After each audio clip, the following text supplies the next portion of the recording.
La tierra no solo produce vino, produce hombres. Para la familia Montenegro, cada cepa de uva era un testamento de tradición, de sangre y de sudor endurecidos por el sol. Para los Castillo, era un lienzo para la innovación, un futuro embotellado. Mateo e Isabella eran los herederos de esta guerra, un odio tan antiguo como las raíces de sus viñedos. Él la veía como una plaga moderna que amenazaba con envenenarlo todo, y ella lo veía como una reliquia polvorienta que se interponía en su camino. Estaban a punto de descubrir que un odio tan profundo solo podía nacer de una pasión que ninguno de los dos se atrevía a nombrar. Antes de comenzar, dale like a este video, suscríbete al canal y comenta ahora ahí en Baixo desde donde lo estás viendo. Tu apoyo nos ayuda a contar historias más poderosas. Que tu vida esté llena de bendiciones si te suscribiste al botón de abajo que dice suscribirse o suscribirme. Ahora, comencemos. El sol de la mañana se derramaba sobre el valle de Santa Candelaria, pintando los interminables viñedos de un verde vibrante que dolía a los ojos. Para Mateo Montenegro, de 30 años, este no era un paisaje, era su alma. Cada terrón de tierra, cada vid retorcida, era una extensión de su propio ser, un legado transmitido por su padre y su abuelo. Por eso, el sonido metálico de un poste siendo clavado en su propiedad, a 5 metros de la linde oficial, sonó como un disparo en su corazón. Montó en su vieja camioneta, el motor rugiendo como el animal furioso que era su dueño por dentro, y se dirigió a la frontera que separaba sus tierras, las de la bodega Montenegro, de las de su enemiga mortal. La bodega Castillo. Allí estaba ella, Isabella Castillo.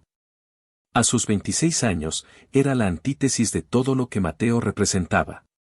Llevaba unos pantalones de trabajo ajustados que no lograban ocultar sus curvas y una sencilla camiseta blanca manchada de tierra, pero se movía con la confianza de una reina inspeccionando su dominio. Su pelo castaño estaba recogido en una coleta desordenada, y el sudor brillaba en su cuello, un detalle extrañamente íntimo que a Mateo le molestó. Le daba órdenes a un par de jornaleros que estaban moviendo la cerca de alambre. Castillo, ladró Mateo, bajando de la camioneta de un salto. El sonido de su voz hizo que ella se girara. Una sonrisa de puro desafío se dibujó en sus labios carnosos. Montenegro. ¡Qué agradable sorpresa! Pensé que las bestias de carga descansaban a esta hora. Saca tus postes de mi tierra antes de que los arranque y te los haga tragar uno por uno, amenazó él, acercándose hasta quedar a apenas 1 metro de ella. Podía olerla, una mezcla de tierra, uvas y un perfume floral que parecía completamente fuera de lugar y peligrosamente adictivo. Tu tierra, dices, respondió ella, cruzándose de brazos. Sus ojos, del color del musgo después de la lluvia, brillaron con malicia. Según los nuevos mapas catastrales, esta parcela es mía. Quizás si pasaras menos tiempo adorando las tradiciones de tus antepasados y más tiempo actualizando tus documentos, lo sabrías. La acusación de ser un anticuado, un dinosaurio, era su ataque favorito, y siempre daba en el blanco. La rabia de Mateo hirvió. Mis antepasados construyeron este valle mientras los tuyos probablemente vendían aceite de serpiente en alguna feria. Esta línea la marcó mi abuelo con sus propias manos. Pues tu abuelo tenía un pulso terrible, replicó ella sin perder la compostura. Dio un paso hacia él, cerrando la distancia. El aire crepitaba entre ellos.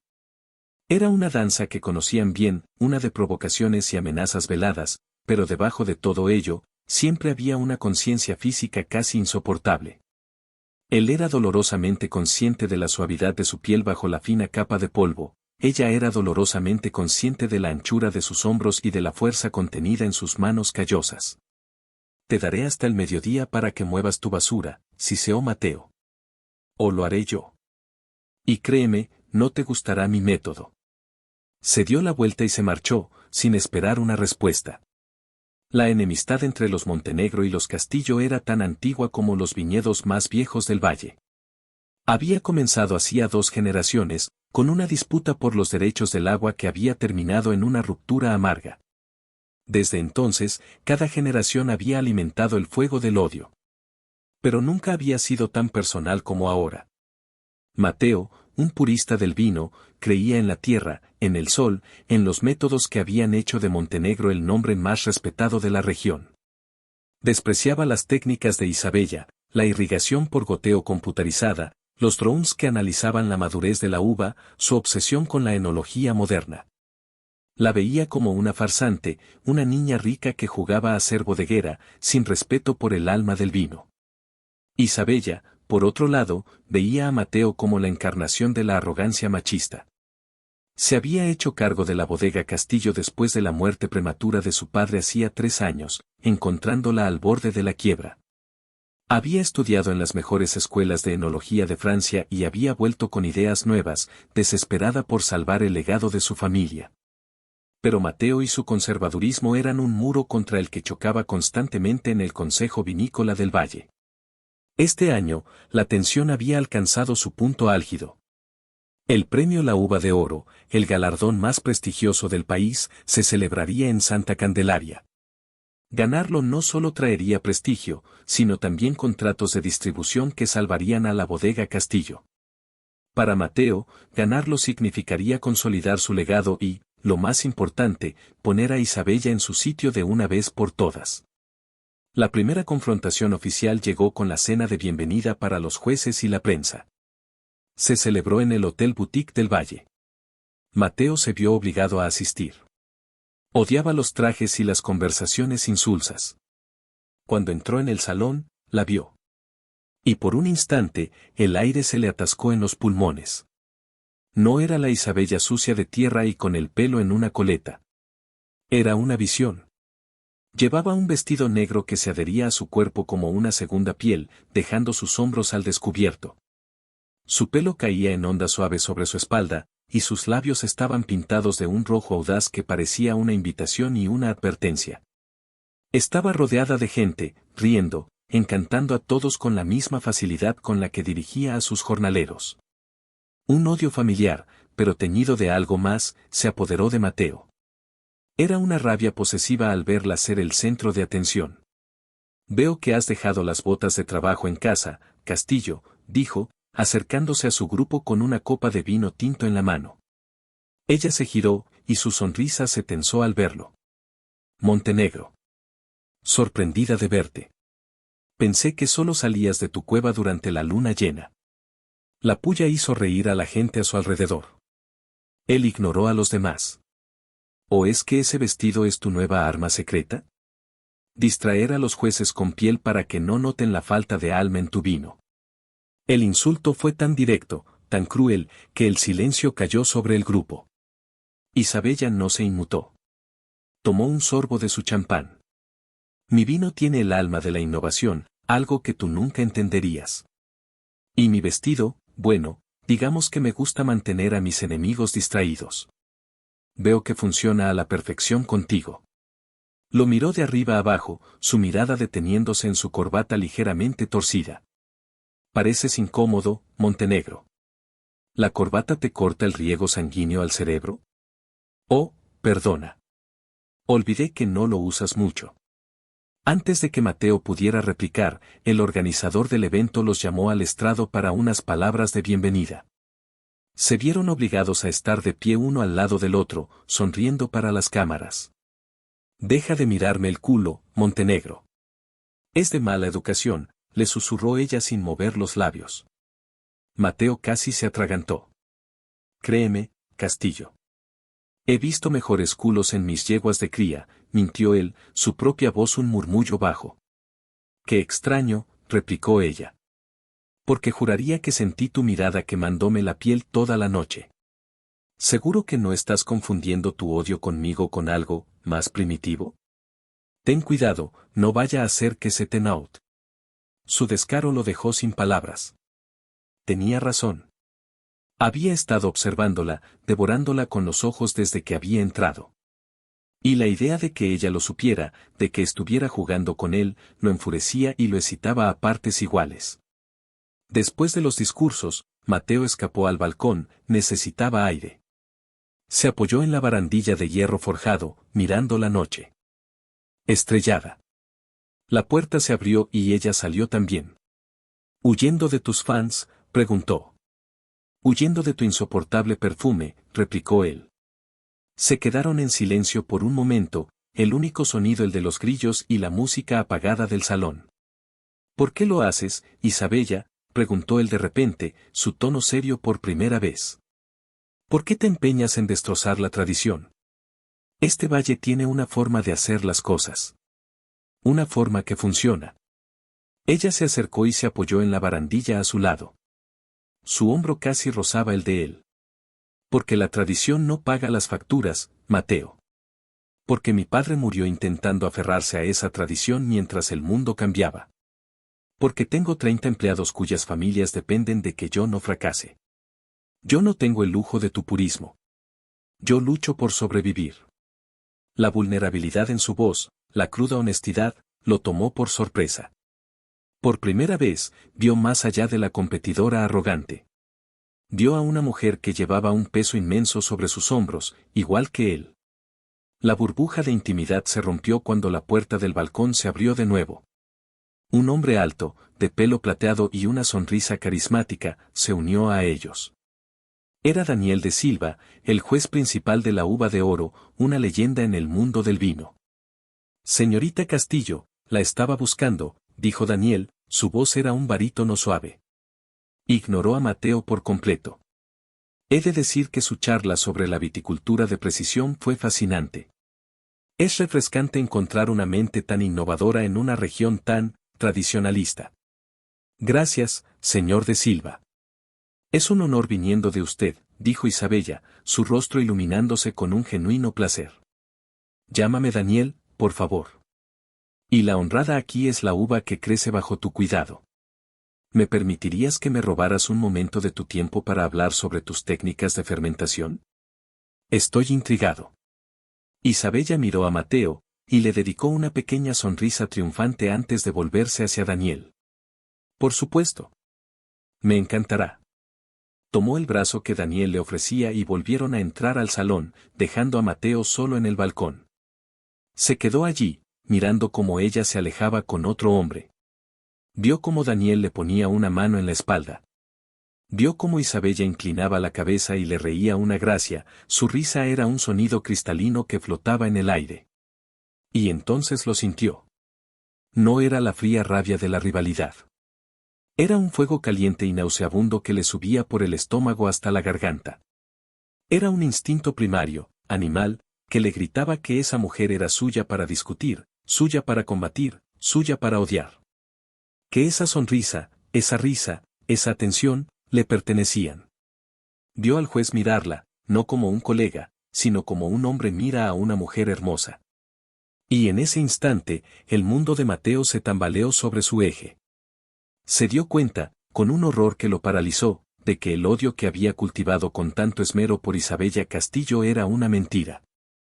Era la armadura que había construido para protegerse de la verdad mucho más peligrosa, que la deseaba. La deseaba con una ferocidad que lo asustaba. Y los celos, puros, crudos y salvajes, lo consumieron por completo, prometiendo quemar todo a su paso. El resto de la noche fue una tortura para Mateo. Se vio obligado a quedarse, a sonreír, a hablar de cosechas y taninos, mientras su mirada volvía una y otra vez a la mesa donde Isabella estaba sentada, absorta en una animada conversación con Daniel de Silva. Cada vez que ella reía, cada vez que él se inclinaba para escucharla, era como un golpe físico. Se fue en cuanto pudo, conduciendo de vuelta a su hacienda con una furia imprudente. La casa, normalmente su santuario de paz, se sentía vacía y silenciosa. Se sirvió un whisky, pero el licor no hizo nada para apagar el fuego que ardía en sus entrañas. La imagen de ella, sonriendo para otro hombre, estaba grabada en su mente. Era una traición, aunque no tenía ningún derecho a sentirse traicionado. A la mañana siguiente, la necesidad de verla, de enfrentarla, era un hambre física. Montó a caballo, como hacía a menudo al amanecer para inspeccionar sus tierras, pero hoy no se quedó en sus dominios. Se dirigió directamente a la linde, al mismo lugar donde habían discutido por la cerca. Y la encontró. Estaba allí, sola esta vez, catando uvas directamente de la vid, con un cuaderno en la mano. Llevaba el pelo suelto, y el sol de la mañana lo convertía en un halo de color castaño y oro. La observó desde la distancia de sus viñas, oculto por las hileras. Se movía con una gracia que él nunca se había permitido notar. Tocaba las uvas con una ternura casi maternal. No era una niña rica jugando. Amaba esa tierra tanto como él. La revelación lo golpeó con una fuerza inesperada. Finalmente, incapaz de soportarlo más, espoleó a su caballo y se acercó. Ella levantó la vista al oír los cascos, y su expresión se endureció al verlo. ¿No tienes tus propios viñedos que vigilar, Montenegro? ¿O has venido a espiarme? He venido a decirte que te alejes de Silva, dijo él, sin rodeos. Ella parpadeó, desconcertada por el ataque directo. Luego se rió, un sonido que le crispó los nervios. ¿Disculpa? ¿Me estás dando órdenes ahora sobre con quién puedo hablar? Él es un juez de la competición. Es un conflicto de intereses. Estás intentando influenciarlo. Estaba hablando de vino. Algo que se supone que es nuestra pasión común. Pero, claro, tú no conoces esa palabra. Para ti solo es un negocio y una estúpida guerra familiar. Tú eres la que lo ha convertido en un negocio de circo, replicó él, desmontando del caballo. Con tus drones y tus vestiditos y tus coqueteos. Celoso, se burló ella. Dios mío, está celoso. No puedo creerlo. El gran Mateo Montenegro, el rey de la tradición, está celoso porque un hombre inteligente y encantador me ha prestado atención. La palabra lo golpeó como un latigazo. Se acercó a ella, su sombra cubriéndola. No son celos, mintió. Es asco. Me da asco ver cómo te rebajas. Mientes, susurró ella, su propia sonrisa desvaneciéndose al ver la intensidad de su mirada. ¿Y sabes que mientes? Sus ojos grises eran ahora dos pozos oscuros de tormenta, la misma tormenta que había visto la noche anterior. Se quedó inmóvil cuando él levantó una mano y, con una lentitud tortuosa, le apartó un mechón de pelo de la cara. Sus dedos, callosos y ásperos, rozaron su piel, dejando un rastro de fuego. Dime la verdad, Isabella, murmuró, usando su nombre de pila por primera vez. ¿Te gusta él? La pregunta no era la de un rival. Era la de un hombre. No es de tu incumbencia, respondió ella, su voz temblorosa. Todo lo tuyo es de mi incumbencia, gruñó él. Y entonces la besó. No fue un beso suave, ni uno tierno. Fue un beso de posesión. Un beso furioso, hambriento, un intento desesperado de marcar su territorio, de borrar el sabor de la risa de ella para otro hombre. Fue un beso que sabía a tierra, a sol y a unos celos de 15 años. Isabella se quedó rígida de sorpresa por un segundo. Su mente gritó traición, enemigo, odio. Pero entonces su cuerpo, ese gran traidor, reaccionó. El calor del beso, la fuerza de sus brazos rodeándola, la forma en que su boca se movía sobre la de ella, derribaron todas sus defensas. Dejó de luchar y empezó a responder, devolviendo el beso con la misma furia desesperada. Fue un beso que rompió todas las reglas de su guerra. Un beso que lo cambió todo. Se separaron sin aliento, con los pechos subiendo y bajando. Se miraron, sus rostros a centímetros de distancia, el odio y el deseo luchando en sus ojos. Esto, no ha pasado, jadeó ella. Esto no vuelve a pasar. Claro que no, mintió él. Pero ambos sabían que la guerra acababa de entrar en un territorio nuevo y mucho más peligroso. Los días que siguieron fueron una agonía. Se evitaban, pero el recuerdo del beso era un fantasma que los perseguía. El siguiente evento de la competición era un taller práctico, una jornada en la que los bodegueros locales mostraban sus técnicas a un grupo de jóvenes enólogos. Por supuesto, tanto Montenegro como Castillo eran los anfitriones principales. Se vieron obligados a trabajar codo con codo. La tensión era insoportable. Cuando las manos de ambos se rozaron al alcanzar una barrica, ambos se apartaron como si se hubieran electrocutado. Daniel de Silva también estaba allí, por supuesto, supervisando el taller. Y buscaba descaradamente la atención de Isabella. Mateo se vio obligado a observar, apretando la mandíbula hasta el dolor, como Daniel elogiaba el sistema de poda de Isabella, cómo le sonreía, cómo encontraba excusas para tocarla. Pero esta vez, Mateo notó algo diferente. Notó la forma en que Isabella se ponía tensa cuando Daniel se acercaba. La forma en que sus ojos se desviaban instintivamente para buscar a Mateo, como si buscara su reacción. Estaba jugando un juego, pero ya no estaba claro quién era el cazador y quién la presa. Esa tarde, un desastre interrumpió la idílica jornada. Un incendio. Se había declarado en una de las laderas secas que bordeaban ambas propiedades, avivado por el viento seco del verano. El pánico se extendió. Los viñedos más antiguos de Mateo, el legado de su abuelo, estaban en peligro. Y la bodega principal de Isabella, la que contenía todo el vino de la cosecha que presentaría a la competición, estaba directamente en la trayectoria del fuego. De repente, la uva de oro no importaba. Lo único que importaba era la tierra. Mientras todos los demás corrían presas del pánico, Mateo e Isabella reaccionaron como los hijos del valle que eran. Sin decir una palabra, se miraron a los ojos a través del humo y llegaron a un entendimiento silencioso. Había que hacer un cortafuegos, y había que hacerlo ya, en el punto exacto entre sus propiedades. Trabajaron codo con codo, gritando órdenes, organizando a los trabajadores. Mateo, con la fuerza de un toro, manejaba el tractor, abriendo una zanja en la tierra seca. Isabella, con su conocimiento técnico, dirigía a los equipos de irrigación, empapando el suelo para frenar el avance de las llamas. Se movían en una sincronía perfecta, como si hubieran practicado juntos toda su vida. Estaban cubiertos de hollín, sus rostros manchados, sus pulmones ardiendo por el humo. Pero no se detuvieron. Lucharon por su tierra, juntos. Al caer la noche, exhaustos y sucios, lo habían conseguido. El fuego estaba controlado. Se quedaron de pie, uno al lado del otro, en la tierra ennegrecida, contemplando el valle iluminado por los últimos focos del incendio. Estaban en la linde, exactamente entre sus dos mundos. Tu bodega está a salvo, dijo Mateo, su voz ronca. Tus viñas viejas también, respondió ella. Se miraron, y por primera vez, no había odio, ni desafío, ni celos. Solo un profundo y agotado respeto. Y algo más. Gracias, Mateo, dijo ella en voz baja. Él solo asintió. Y entonces, ella. Se tambaleó, el agotamiento finalmente la venció. Él la sujetó antes de que cayera, sus fuertes brazos rodeándola.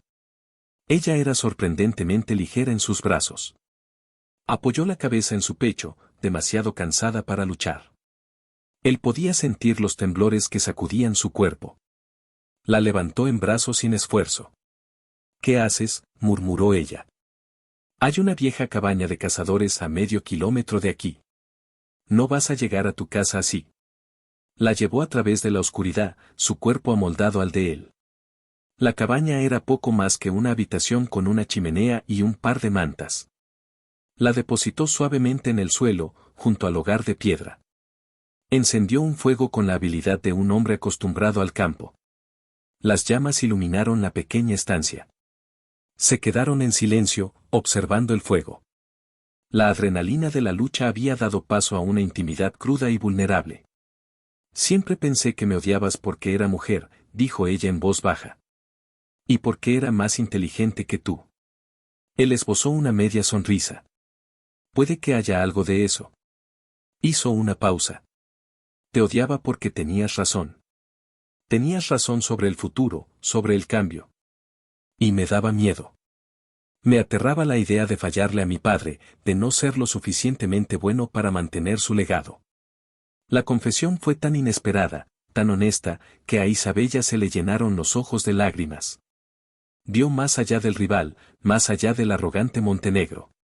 Vio a un hombre con sus propios miedos, sus propias inseguridades. Él la miró, vio sus lágrimas brillando a la luz del fuego. Extendió la mano y le acarició la mejilla sucia de hollín. Y también te odio porque cuando te ríes con otro hombre, siento como si un cuchillo me estuviera destripando. Y eso me asusta aún más. Ella se inclinó hacia su tacto, cerrando los ojos. Yo también te odio, Mateo, susurró.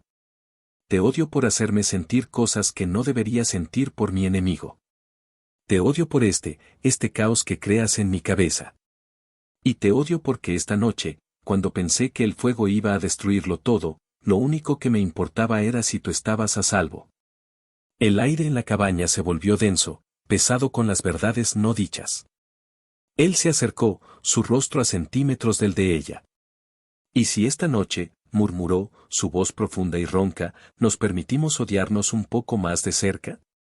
Y en la seguridad de la pequeña cabaña, rodeados por la tierra quemada y la promesa de un nuevo amanecer, los dos rivales se rindieron. Hicieron el amor, no con la furia de su primer beso, sino con la ternura desesperada de dos almas que finalmente habían encontrado su tregua en medio de la guerra. La mañana siguiente en la cabaña de cazadores fue extrañamente silenciosa. La luz del sol se colaba por las grietas de la madera, iluminando las motas de polvo que bailaban en el aire. Isabella se despertó envuelta en una manta áspera, el cuerpo dolorido por el esfuerzo del día anterior, pero con una sensación de calidez que no provenía del fuego agonizante, sino del peso del brazo de Mateo sobre su cintura. Él todavía dormía, su rostro relajado parecía más joven, desprovisto de la tensión habitual. Ella se permitió observarlo, memorizando la curva de sus pestañas oscuras contra su piel bronceada, la cicatriz casi invisible en su ceja. Se sentía como una traidora, una desertora en la guerra de su familia. Y sin embargo, nunca se había sentido más en paz. Con cuidado, se deslizó fuera de sus brazos. El movimiento lo despertó. Sus ojos grises, nublados por el sueño, se fijaron en ella. ¿A dónde vas?, preguntó, su voz ronca.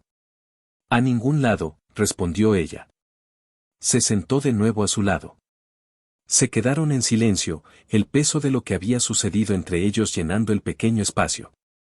Mateo, lo de anoche, comenzó ella. Lo sé, la interrumpió él, sentándose. Fue un error. La adrenalina, el humo, no estábamos pensando con claridad. Sus palabras eran un escudo, una retirada estratégica a territorio conocido. Pero sus ojos decían otra cosa. La miraban con una intensidad, con un anhelo, que contradecía su fría negación. Isabella decidió no jugar ese juego. No, Mateo. No fue un error. Y estábamos pensando con más claridad que nunca. Por primera vez, no éramos un Montenegro y una Castillo. Éramos solo un hombre y una mujer. Se levantaron y se vistieron en un silencio cargado. Cuando salieron, el valle olía a tierra mojada y a ceniza. Una extraña combinación de muerte y promesa de renacimiento. Isabella, dijo él, cuando llegaron al punto donde sus caminos se separaban. Esto no cambia nada. La uva de oro sigue en juego. Seguiré luchando para ganar. Nunca esperé menos de ti, respondió ella. Y yo seguiré luchando para patearte el trasero. Pero cuando se separaron, cada uno caminando hacia su propia propiedad, se dieron la vuelta al mismo tiempo para echar una última mirada al otro. Y en esa mirada, había una promesa silenciosa, un secreto compartido que ahora los unía de una manera que su odio nunca había logrado. Los días que siguieron a su tregua fueron los más extraños de sus vidas. En público, la rivalidad continuó, quizás incluso con más fervor, como para compensar la traición que ambos sentían hacia sus propios legados. Intercambiaban comentarios mordaces en las reuniones del consejo, pero ahora sus insultos tenían un doble sentido que solo ellos entendían. Pero en secreto, se encontraban. A veces, era una mirada robada a través de un viñedo. Otras, un encuentro accidental en el pequeño pueblo. Y algunas noches, cuando la necesidad se volvía insoportable, se encontraban en la vieja cabaña, su santuario. Allí, dejaban de ser enemigos y se convertían simplemente en Mateo e Isabella. Descubrieron el cuerpo del otro, pero también el alma. Ella descubrió su humor seco, un ingenio que mantenía oculto bajo capas de rudeza. Él descubrió su vulnerabilidad, el miedo a no ser suficiente para salvar el sueño de su padre. Este vestido es indecente, Castillo. No deberías usarlo fuera del dormitorio, le dijo una noche, sus dedos trazando el borde de encaje del camisón que ella llevaba. Tal vez no lo compre para usarlo fuera del dormitorio, Montenegro, replicó ella, su mano deslizándose por su pecho desnudo. Nunca te cansas de discutir, murmuró él contra su cuello. Es nuestro lenguaje de amor, susurró ella. Y en ese momento, ambos se dieron cuenta de la horrible verdad de esa broma. Mientras tanto, los subplots que habían estado hirviendo a fuego lento comenzaron a hervir. Mateo notó que algunas de sus mejores barricas estaban envejeciendo de forma extraña, casi como si hubieran sido sutilmente contaminadas. Isabella descubrió discrepancias en sus libros de cuentas, pequeños robos, casi indetectables, que la estaban desangrando financieramente. Al principio, se acusaron mutuamente en sus mentes. El viejo odio era un hábito difícil de romper. Pero una noche, en la cabaña, mientras compartían una botella de vino y sus sospechas, empezaron a ver un patrón. Los problemas no eran lo suficientemente grandes como para destruirlos, sino lo justo para debilitarlos, para hacerlos más vulnerables. Y siempre ocurrían justo antes de un evento importante de la competición. Alguien está jugando con nosotros, dijo Mateo, su rostro sombrío a la luz de las velas. Alguien quiere que nos destruyamos mutuamente. Y fue entonces cuando Isabella recordó algo que su padre le había dicho en una de sus últimas conversaciones lúcidas, algo que ella había descartado como el delirio de un hombre enfermo. Hablaba de los viejos pecados y de la sombra del cuervo. Decidida a entender, buscó en el viejo despacho de su padre. Detrás de una estantería de libros, encontró una pequeña caja fuerte. Dentro, había un viejo diario de su abuelo, el fundador de la bodega Castillo. Lo que leyó esa noche la dejó helada. El origen de la enemistad no había sido una disputa por el agua. Esa era la historia oficial. La verdad era mucho más oscura. Su abuelo y el abuelo de Mateo no solo habían sido socios, sino mejores amigos. Habían construido sus bodegas juntos. Pero ambos se habían enamorado de la misma mujer, la abuela de Isabella. Hubo un tercer socio, un hombre llamado Elías a quien ambos consideraban un hermano, pero cuya familia siempre había tenido menos. La abuela de Isabella eligió a su abuelo. Elías, loco de celos y resentimiento, orquestó una traición. Hizo que pareciera que el abuelo de Mateo había intentado robarle a su socio. Creó la enemistad, alimentó las mentiras y, en medio del caos, desapareció. El cuervo era el símbolo de su familia olvidada. Elías era el viejo pecado. Le mostró el diario a Mateo esa noche.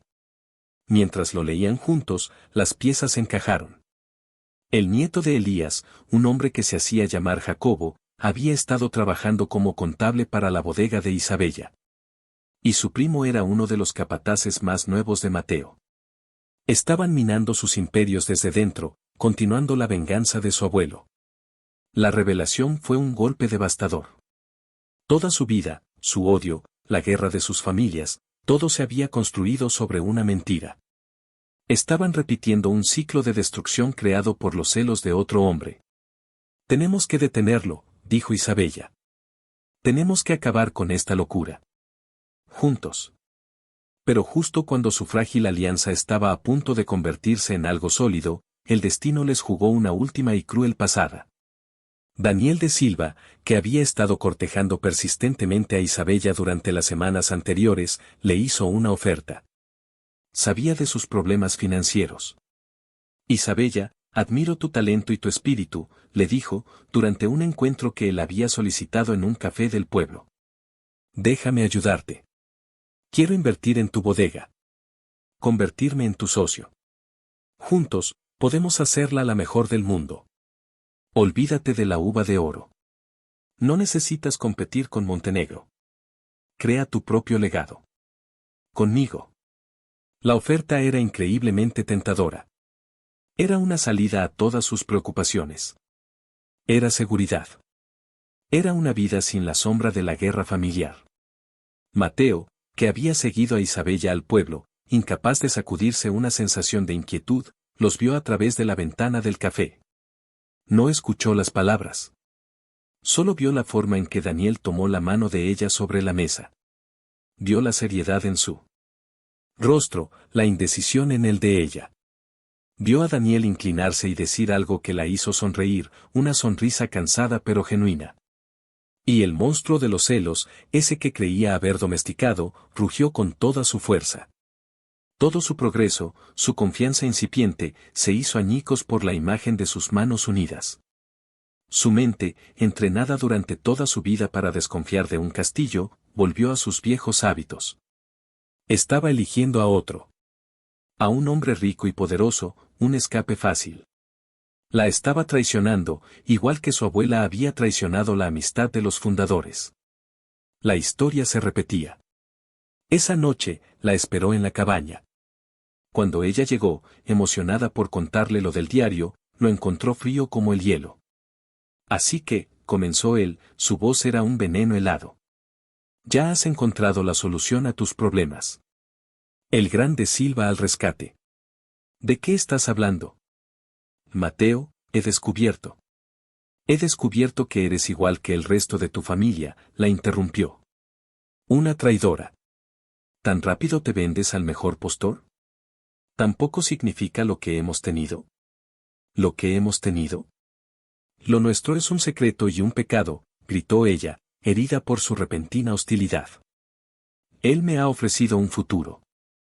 Tú solo me ofreces oscuridad y una guerra interminable. Sus palabras, nacidas de la herida, confirmaron los peores miedos de él. Bien, Siseo. Entonces, quédate con tu futuro. Porque a partir de este momento, se acabó lo nuestro. Y en la uva de oro, te destruiré.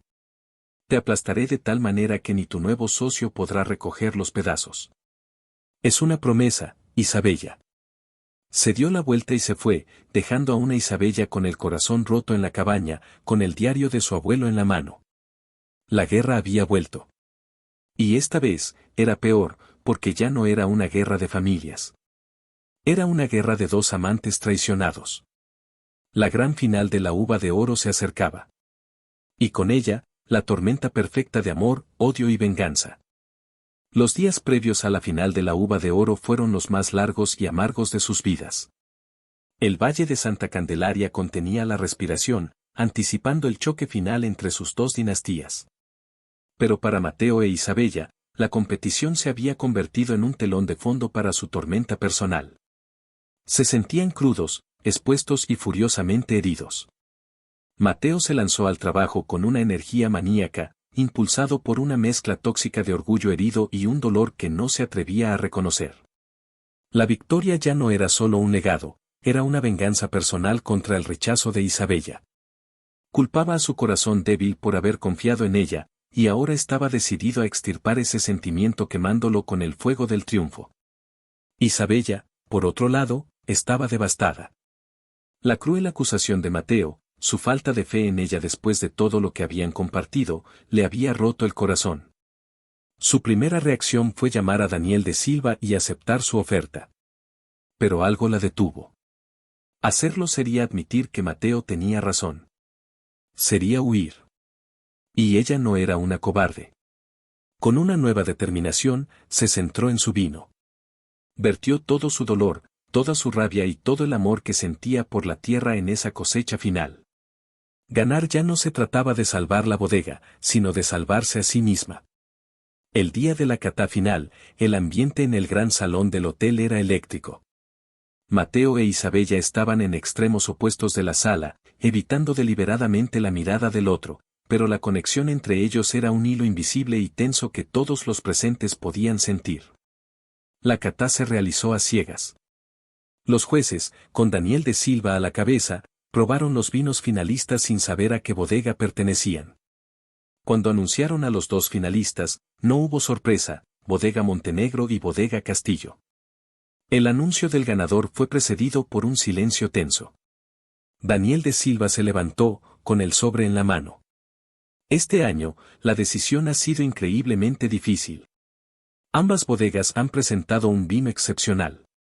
Uno, un testamento a la perfección de la tradición. El otro, una audaz y brillante sinfonía de innovación. Hizo una pausa dramática. El ganador de la uva de oro es Bodega Montenegro.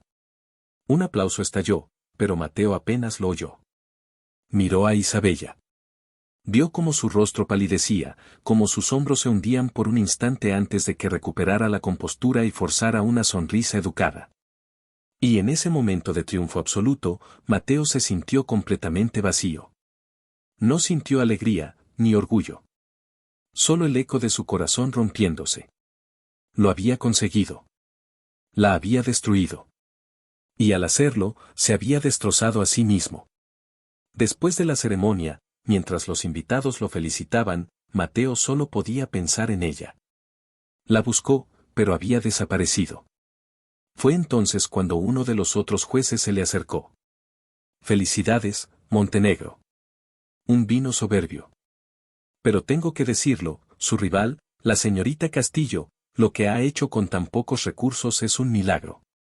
Su vino tenía un corazón que rara vez se encuentra».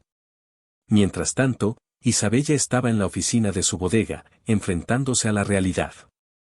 Estaba en bancarrota. Tendría que vender, despedir a su gente. Lo había perdido todo. Pero mientras miraba por la ventana su tierra, la misma tierra por la que había luchado junto a Mateo, no sintió derrota. Sintió una extraña paz. Había hecho lo mejor que podía. Y ahora era libre. Justo entonces, recibió un mensaje de su contable, una transferencia bancaria había aparecido en la cuenta de la bodega. Una suma enorme. Lo suficiente para pagar todas sus deudas y más. El remitente era anónimo. Mateo no podía soportar su victoria hueca. La verdad de la traición de la familia del Cuervo, revelada en el diario, lo atormentaba. Se dio cuenta de que no solo había juzgado mal a Isabella, sino que su enemigo común todavía andaba suelto.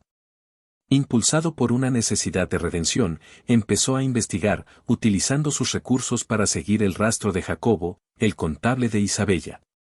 Descubrió el alcance total del sabotaje, no solo financiero, sino también físico. Jacobo no solo robaba, sino que era el responsable de la contaminación de sus barricas, intentando crear un enfrentamiento que arruinara a ambas familias para poder comprar la tierra a precio de ganga. La noche después de la competición, reunió todas las pruebas. Y luego hizo lo único que su corazón le dictaba. Condujo hasta la bodega Castillo. La encontró en el porche, mirando las estrellas, con una copa de su propio vino en la mano. «Enhorabuena, Montenegro. Supongo que has venido a regodearte», dijo ella, sin mirarlo. «No», dijo él en voz baja. Le entregó la carpeta con las pruebas del sabotaje. Ella las leyó, sus ojos se abrieron de par en par. Él ha estado detrás de todo. ¿El fuego, las barricas? Sí. Y he venido a pedirte perdón, Isabella, dijo, su voz era un susurro roto. Fui un tonto. Estaba tan ciego por el orgullo y los celos que no pude ver la verdad. No confié en ti. Y ese es el único pecado que no puedo perdonarme. ¿Y la transferencia bancaria?, preguntó ella en voz baja. Él no respondió. Pensé que el premio significaría algo, continuó él. Pero sin ti para compartirlo, no es más que una botella de vino caro. Todo lo que importa, todo lo que quiero, eres tú. Ella finalmente se giró para mirarlo. Vio el arrepentimiento genuino, el dolor, el amor en sus ojos. Y el último trozo de hielo de su propio corazón se derritió. He sido tan estúpida, dijo ella, una lágrima rodando por su mejilla. Me dijiste que estabas luchando contra tus demonios, y en lugar de ayudarte a luchar, creé unos nuevos para ti. Se acercaron el uno al otro y, en el silencio de la noche, se abrazaron. Fue un abrazo de perdón, de alivio y de un nuevo comienzo.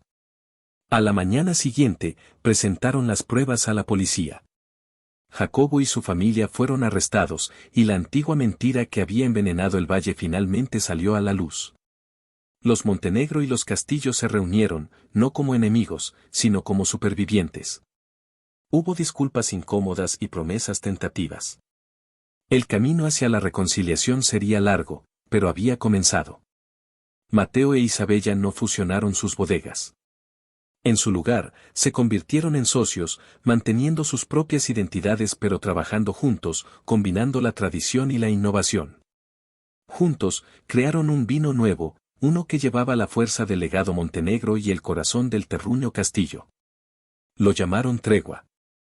Años después, estaban de pie en la misma colina donde el fuego los había unido. Dos niños pequeños, un niño con los ojos grises de su padre y una niña con el pelo castaño de su madre, corrían entre las vides, riendo.